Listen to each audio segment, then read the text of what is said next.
నమస్కారం మనజన్ న్యూస్ కి స్వాగతం. హెడ్లైన్ చూద్దాం.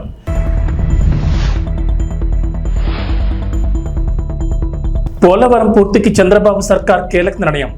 రంగంలోకి అంతర్జాతీయ నిపుణుల బృందం.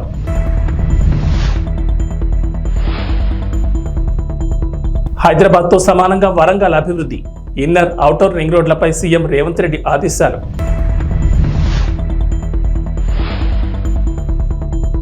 ఉదయం 6 గంటలకే ఏపీలో ఇంటి వద్దకు పెన్షన్లు. సీఎస్ కీలక ఆదేశాలు.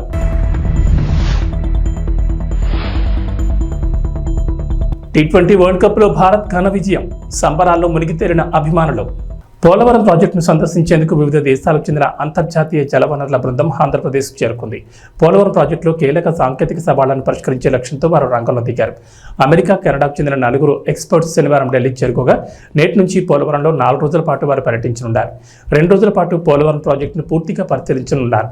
ఆ తర్వాత ప్రతి నిర్మాణాన్ని క్షుణ్ణంగా పరిశీలించేలా షెడ్యూల్ రూపొందించారు. అనంతరం 2 రోజుల పాటు మేధోమథనం చేరున్నారు. ఇంటర్నేషనల్ ఎక్స్పర్ట్స్తో పాటు పోలవరం ప్రాజెక్టు అథారిటీ ముఖ్యులు, కేంద్ర జల సంఘం నిపుణులు, సిఎస్ఎంఆర్ఎస్ ప్రతినిధులు, వ్యాప్కోస్, బావర్, కెల్లార్, మేకా కంపెనీల ప్రతినిధులు, అంతర్జాతీయ డిజైన్ సంస్థ ఆఫ్రి ప్రతినిధులు పోలవరం సందర్శించనున్నారు. ఆ తర్వాత నైపుణ్య ఏజెన్సీలు, వివిధ ప్రొఫెసర్లు, నిపుణులతో అంతర్జాతీయ నిపుణులు చర్చించనున్నట్లు అధికార వర్గాలు తెలిపాయి. పోలవరం ప్రాజెక్టు ముందుకు సాగకపోవడానికి ఏర్పడిన సమస్యలను పరిష్కరించడానికి అంతర్జాతీయ స్థాయి నైపుణ్యాలు అవసరమని గుర్తించిన కేంద్ర జల సంఘం ఇప్పటికే డిజైన్ రూపొందించేందుకు అంతర్జాతీయ డిజైన్ ఏజెన్సీ ఆఫ్రిని ఆశ్రయించింది. వీరికి తోడు అమెరికాకు చెందిన David B Pan, Gias Franco di Sisco, కెనడాకు చెందిన రిచర్డ్ డోనిల్లీ, సీస్ హించ్బెర్గర్లను నియమించారు. అంతర్జాతీయ డ్యామ్ భద్రతా నైపుణ్యం, సివిల్ ఇంజనీరింగ్, హైడ్రాలిక్ నిర్మాణాలు, structural engineering, structural solutions, geo technical engineering వంటి అంశాల్లో ఈ నిపుణులకున్న అంతర్జాతీయ స్థాయి నైపుణ్యం ఉపయోగపడుతుందని కేంద్ర జలసంఘం తెలిపింది. రాష్ట్ర రాజధాని హైదరాబాద్తో సమానంగా వరంగల్ నగరాన్ని అభివృద్ధి చేస్తామని ముఖ్యమంత్రి యనమల రేవంత్ రెడ్డి అన్నారు. పలు అభివృద్ధి కార్యక్రమాలకు సంబంధించిన అంశాలపై అధికారులకు సూచనలు చేసి సత్వరమే ప్రతిపాదనలు సిద్ధం చేసి పంపాలని ఆదేశించారు. హెరిటేజ్ సిటీగా వరంగల్ నగరాన్ని అభివృద్ధి చేసేందుకు అవసరమైన అన్ని చర్యలు చేపట్టాలని అధికారులను ఆదేశించారు. Warangal outer ring road, inner ring రోడ్డుకి సంబంధించి భూసేకరణ ప్రక్రియ త్వరగా పూర్తి చేయాలని సూచించారు. వరంగల్ నగరంలో గ్రేటర్ వరంగల్ మున్సిపల్ కార్పొరేషన్ అభివృద్ధిపై సీఎం రేవంత్ రెడ్డి ఉన్నత స్థాయి సమీక్షా సమావేశం నిర్వహించారు. మంత్రులు సీతక్క, కొండా సురేఖ, సిఎస్ శాంతికుమారి సహా ఎమ్మెల్యేలు, ఉన్నతాధికారులు ఈ సమావేశంలో పాల్గొన్నారు. నేషనల్ హైవే నుంచి నేషనల్ హైవేకు కనెక్ట్ అయ్యేలా ఔటర్ రింగ్ రోడ్ నిర్మాణం ఉండాలని అధికారులకు సీఎం రేవంత్ రెడ్డి సూచించారు. ఔటర్ రింగ్ రోడ్ నుంచి టెక్స్టైల్ పార్కు కనెక్టివిటీ ఉండేలా రోడ్డు మార్గం ఉండాలని సూచించారు. భూసేకరణకు అవసరమయ్యే నిధులకు సంబంధించి పూర్తి వివరాలు అందించాలని అధికారులను ఆదేశించారు. ఈ నగరానికి ఎయిర్పోర్ట్ తీసుకొస్తున్నాం తొందరలోనే, ఈ నగరానికి మాస్టర్ ప్లాన్ తీసుకొస్తున్నాం తొందరలోనే, ఈ నగరానికి టెక్స్టైల్ పార్కును తొందరలోనే ప్రారంభించబోతున్నాం. ఇది జాతీయ స్థాయిలో గుర్తింపు పొందే నగరంగా health tourism, education and eco tourism, temple tourism ఇవన్నిటినీ ఒక వరంగల్ నగరంలో చేయగలిగిన స్కోప్ ఉన్న నగరం. తప్పకుండా వాటి అన్నిటి మీద ఫోకస్ పెడతాం. తెలంగాణ రాష్ట్రంలో అత్యధిక ప్రాధాన్యత ఇచ్చే నగరంగా వరంగల్కు మా ప్రభుత్వం ప్రాధాన్యత ఇస్తుంది. అందుకే ఈరోజు మధ్యాహ్నం నుంచి ఇప్పటి వరకు వరంగల్ నగర అభివృద్ధికి సంబంధించిన సమీక్ష సమావేశం ఏర్పాటు చేసుకున్నాం. నేను ఫ్రీక్వెంట్గా వరంగల్ నగరానికి పర్యటనకు వస్తూనే ఉంటా. మెడికవర్ వల్ల ఈ ప్రాంత ప్రజలకు మేలు జరిగిందని నేను వినాలనుకుంటున్నా. ఆ దిశగా సిబ్బంది యాజమాన్యం పనిచేయాలని తెలియజేస్తూ ఆంధ్రప్రదేశ్లో పెన్షన్ల పంపిణీకి రంగం సిద్ధమైంది. కొత్త ప్రభుత్వ అధికారంలోకి వచ్చిన తర్వాత పెంచిన పెన్షన్లను జూలై 1వ తేదీన లబ్ధిదారులకు అందించనున్నారు. ఈ క్రమంలోనే స్వయంగా ముఖ్యమంత్రి నారా చంద్రబాబు నాయుడు లబ్ధిదారుడి ఇంటికి వెళ్లి పింఛన్ డబ్బులు అందించనున్నారు. మరోవైపు రాష్ట్ర వ్యాప్తంగా పెన్షన్లు పంపిణీ చేసేందుకు అన్ని ఏర్పాట్లు సిద్ధం చేసుకోవాలని ఇప్పటికే జిల్లా కలెక్టర్లకు సీఎస్ కీలక ఆదేశాలు జారీ చేశారు. సోమవారం ఉదయం 6 గంటల నుంచి రాష్ట్రంలోని అన్ని జిల్లాల్లో పెన్షన్లు ఇంటి వద్దకే వెళ్లి లబ్ధిదారుల చేతుల్లో పెట్టాలని సీఎస్ ఆదేశించారు.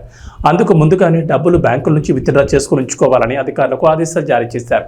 ఇక పెరిగిన పెన్షన్ 4,000తో పాటుగా గత 3 నెలల బకాయిలు 3,000 కలిపి జూలై 1వ తేదీన లబ్ధిదారులకు 7,000 అందనుంది. జూలై 1వ తేదీన 90% లబ్ధిదారులకు పెన్షన్లు పంపిణీ చేయాలని ఏపీ సీఎస్ నీరబ్ కుమార్ ప్రసాద్ అన్ని జిల్లాల కలెక్టర్లను ఇప్పటికే ఆదేశించారు.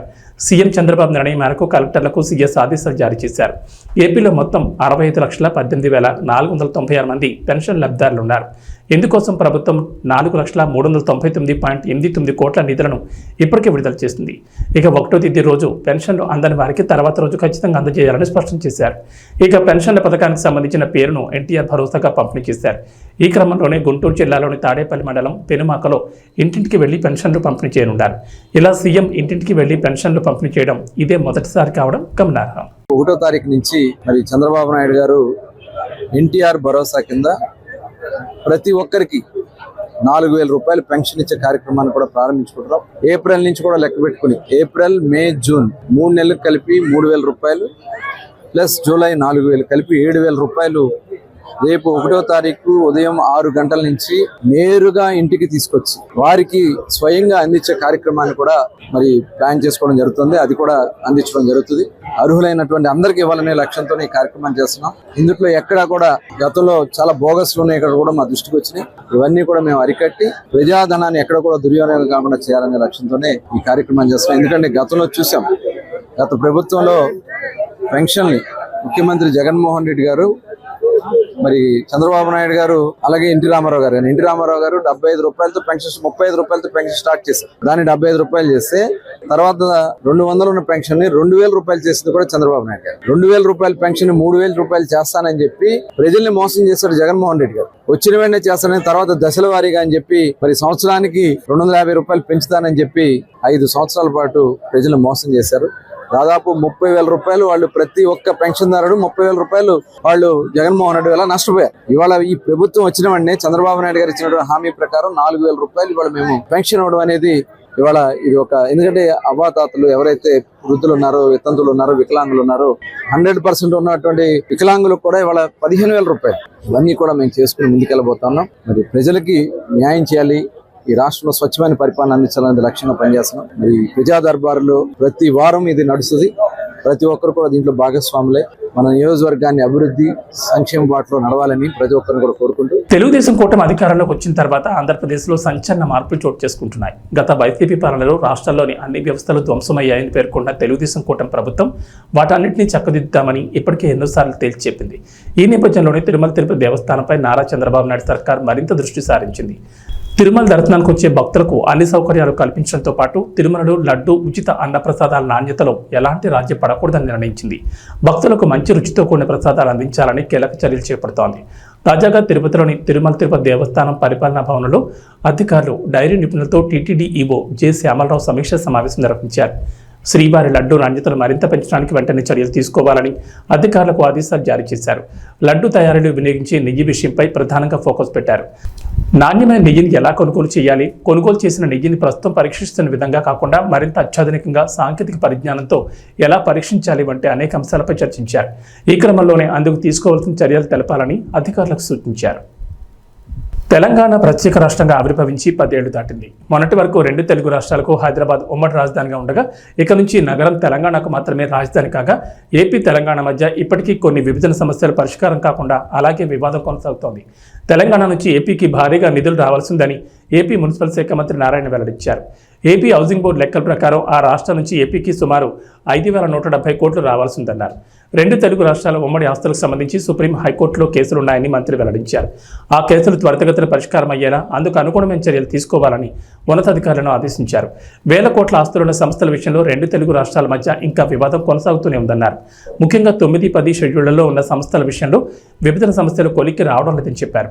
ఆంధ్రప్రదేశ్, తెలంగాణ రాష్ట్రాల జనాభా ప్రాతిపదికన ఆస్తులు, అప్పులు పంపిణీ చేసుకోవాల్సి ఉంటుందని రాష్ట్ర పునర్విభజన చట్టంలో ఉందని మంత్రి నారాయణ వెల్లడించారు. కానీ విభజన అనంతరం ఏ రాష్ట్రంలో ఉన్న ఆస్తులు ఆ రాష్ట్రానికి చెందాలని తెలంగాణ ప్రభుత్వం కొత్త అంశాన్ని తెర మీద తీసుకొచ్చిందని మంత్రి తెలిపారు. 2 రాష్ట్రాల మధ్య విభజన సమస్యలు త్వరితగతిన పరిష్కారం అయ్యేలా చర్యలు తీసుకోవాలని అధికారులను ఆదేశించారు.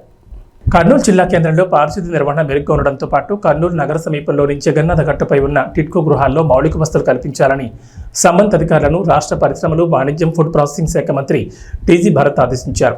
ప్రభుత్వ అతిథి గృహంలో టిడ్కో మరియు శానిటేషన్ సంబంధించిన అధికారులతో రాష్ట్ర మంత్రి టీజీ భరత్ సమీక్ష సమావేశం నిర్వహించారు.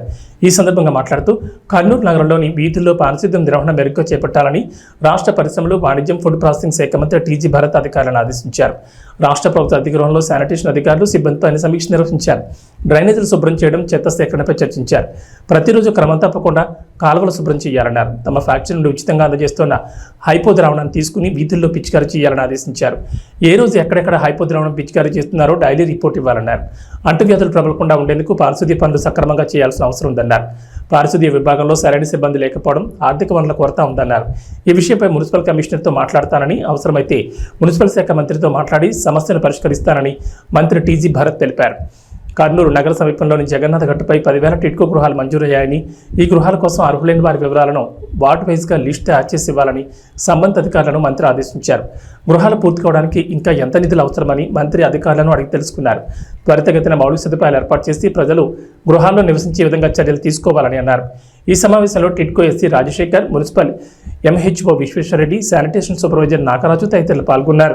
తెలంగాణలో ప్రసిద్ధిగాంచిన వరంగల్ భద్రకాళి అమ్మవారి ఆలయ రూపురేఖలు మారనున్నాయి. ఈ మేరకు తెలంగాణ రాష్ట్ర దేవాదాయ కమిషనర్ హనుమంతరావు కీలక ప్రకటన చేశారు.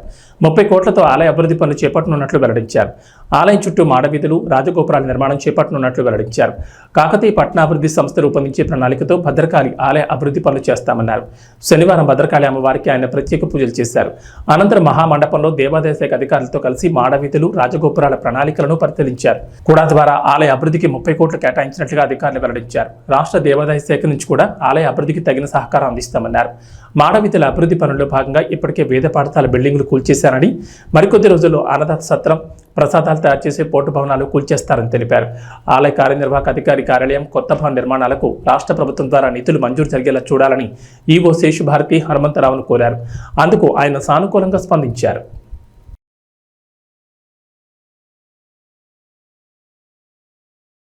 చిత్తూరు జిల్లా పొంగనూరులో YCP MP Peddireddy Mithun Reddy house arrest అయ్యారు. ఈ రోజు కార్యకర్తల సమావేశం నిర్వహించేందుకు మిథున్ రెడ్డి సిద్ధమయ్యారు.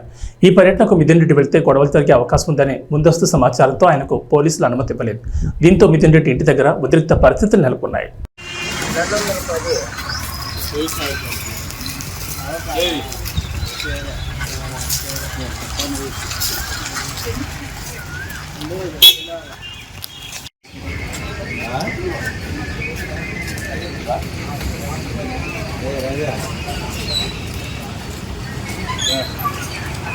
Pan India star Prabhas, Nag Ashwin కాంబోలో వచ్చిన కల్కి 2898 ఏడీ చిత్రం బాక్సాఫీస్ దగ్గర భారీ వసూలు సాధిస్తోంది.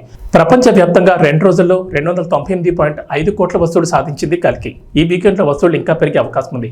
అమితాబ్ బచ్చన్, కమల్ హాసన్, దీపికా పదుకోని, దిశా పటాని, బ్రహ్మానందం, రాజేంద్ర ప్రసాద్, మాళవిక నాయర్ వంటి స్టార్ కాస్టింగ్ ఈ చిత్రంలో ఉంది. వీరే కాకుండా విజయ్ దేవరకొండ, దుల్కర్ సల్మాన్, రాజమౌళి, ఆర్జీవి, ఫరియా, అనుదీప్ అతిథి పాత్రలో సందడి చేశారు.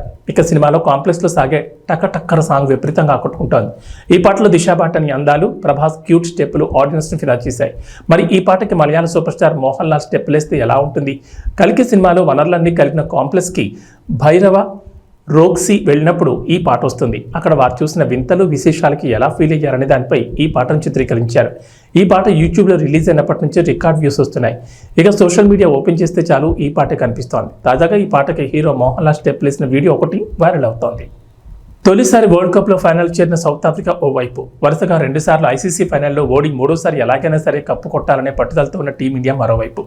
కోహ్లీ, అక్షర్ పటేల్ రాణించడంతో దక్షిణాఫ్రికా ముంగిట 177 పరుగుల లక్ష్యాన్ని నిలిపింది భారత్. క్లాస్ 10 విజృంభణతో 15 ఓవర్లు ముగిసేసరికి 147కి 4 వికెట్లతో విజయానికి చేరువైంది. సౌత్ ఆఫ్రికా 15 ఓవర్లలో 24 పరుగులు పిండుకున్న దక్షిణాఫ్రికా మరో 5 ఓవర్లలో 30 రన్స్ చేస్తే చాలు తొలిసారి వరల్డ్ కప్ గెలిచే అవకాశం. కానీ ఈ దశలో భారత బౌలర్లు అద్భుతం చేశారు. చూస్తున్నది కళా నిజమా అనేలా అర్ధరాత్రి పూట టీవీల ముందు అతుక్కుపోయిన కోట్లాది మంది భారత క్రికెట్ అభిమానులను సంబరమాశ్చర్యాలు గురిచేసే ప్రదర్శనతో జట్టును విజయ తీరాలకు తీసుకెళ్లారు. తెలంగాణకు వాతావరణ శాఖ రెయిన్ అలర్ట్ జారీ చేసింది. రాష్ట్రంలో 2 రోజుల పాటు వర్షాలు కురిసే ఛాన్స్ ఉందని హైదరాబాద్ వాతావరణ కేంద్రం అధికారులు వెల్లడించారు. పలు జిల్లాల్లో భారీ వర్షాలకు అవకాశం ఉందన్నారు. వాయువ్య పశ్చిమ మధ్య బంగాళాఖాతం పరిసర ప్రాంతాల్లో ఆవర్తనం కేంద్రీకృతమై ఉందని చెప్పారు. దీని ప్రభావంతో ఉత్తర తెలంగాణ జిల్లాలో ఓ మోస్తరు నుంచి భారీ వర్షాలకు ఛాన్స్ ఉందని వెల్లడించారు. అల్పపీడన ప్రభావం ఏపీలోని కోస్తాంధ్రతో పాటు తెలంగాణలోని ఉత్తర జిల్లాలపై ఉంటుందన్నారు. నేడు ప్రధానంగా ఉమ్మడి నిజామాబాద్, ఆదిలాబాద్, ఖమ్మం, వరంగల్, కరీంనగర్, మెదక్, రంగారెడ్డి జిల్లాలో భారీ వర్షాలకు ఛాన్స్ ఉందన్నారు. నల్గొండ, మహబూబ్నగర్ జిల్లాలోని కొన్ని ప్రాంతాల్లో ఓ మోస్తరు వర్షాలు కురుస్తాయని చెప్పారు. ఈ మేరకు ఆయా జిల్లాలకు ఎల్లో అలర్ట్ జారీ చేశారు. హైదరాబాద్లో ఉదయం ఆకాశం మేఘావృతం ఉంటుందని, సాయంత్రానికి వర్షం కురిసే ఛాన్స్ ఉందని తెలిపారు. ఏబీ బులెటిన్ విశేషాలు. నమస్కారం.